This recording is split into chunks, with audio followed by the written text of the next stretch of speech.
हमें जानना है कि कितना चंदा आया। सुप्रीम कोर्ट ने चुनाव आयोग से चुनावी ब्रांड के अंतर्गत चंदे की जानकारी मांगते हुए ये सवाल किया गया। इतना ही नहीं, कोर्ट ने चुनाव आयोग को चंदे की पूरी जानकारी एक सील बंद लिफाफे में सौंपने को कहा है।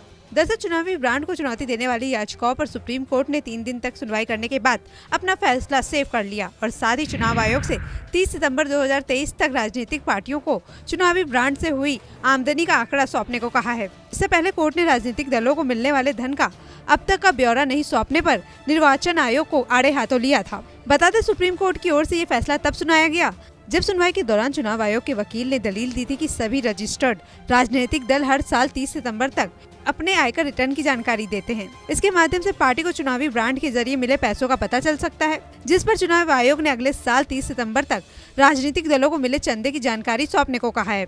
दरअसल पिछले लोकसभा चुनाव से पहले 12 अप्रैल 2019 को सुप्रीम कोर्ट ने चुनाव आयोग से कहा था कि वो सभी पार्टियों से चुनावी ब्रांड से मिले पैसे और दान देने वाले लोगों की पूरी जानकारी लें और उस जानकारी को अपने पास सीलबंद लिफाफे में रखें।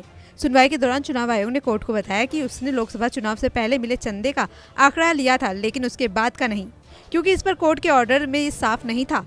आयोग के वकील की दलील थी कि अप्रैल 2019 के बाद दानदाताओं के नाम तो उसके पास नहीं है, लेकिन पार्टियां हर साल जो जानकारी उसे देती है उससे दान की कुल रकम की जानकारी मिल सकती है।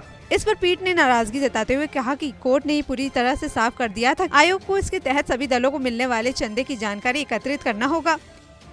हमने उस आंकड़े को फ्रीज नहीं किया जिसे बनाए रखा जाना चाहिए था। आपको चंदे के बारे में पूरा ब्यौरा एकत्रित करना चाहिए था। फिलहाल दान देने वालों को पहचानने में किसी की दिलचस्पी नहीं है, लेकिन हम इसकी मात्रा जानना चाहेंगे।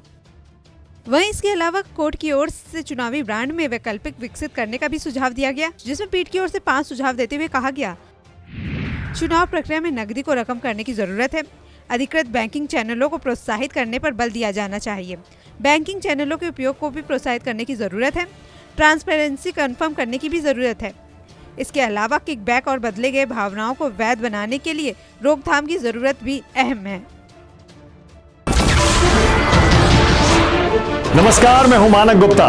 अगर आपको हमारा ये वीडियो पसंद आया हो तो इसे लाइक और शेयर जरूर करें और हाँ, हमें सब्सक्राइब और फॉलो करना ना भूलें ताकि आप देश और दुनिया की कोई खबर मिस ना करें।